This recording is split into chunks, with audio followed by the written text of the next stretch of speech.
Welcome to Chillin' 101. We hope this video helps. In this video, I will show how to make delicious bonbon chocolate using an easy method.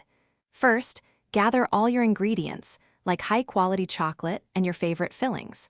Next, gently melt your chocolate using a double boiler, ensuring it doesn't overheat. Then, prepare your bonbon molds by making sure they are perfectly clean and dry. This initial preparation is key for beautiful, professional-looking results, setting the stage for a delightful chocolate-making experience.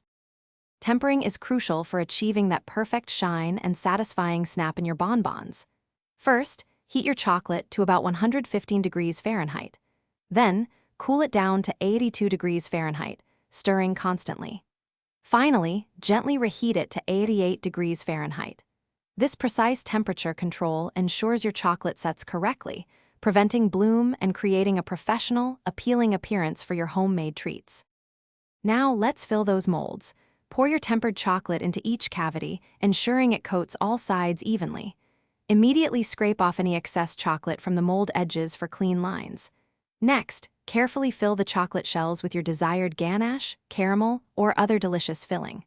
Finally, cap the filled bonbons with another layer of tempered chocolate, sealing them completely. This step creates a perfect, enclosed treat. Once filled, allow your bonbons to set completely in a cool, dry place. For quicker setting, you can refrigerate them for about 15 to 20 minutes. Once firm, gently tap the mold on a hard surface to release your beautiful, finished bonbons. Store your delightful homemade treats in an airtight container at room temperature for optimal freshness. Now, you can enjoy your perfectly crafted bonbons. Thanks for watching. Consider subscribing if we helped you.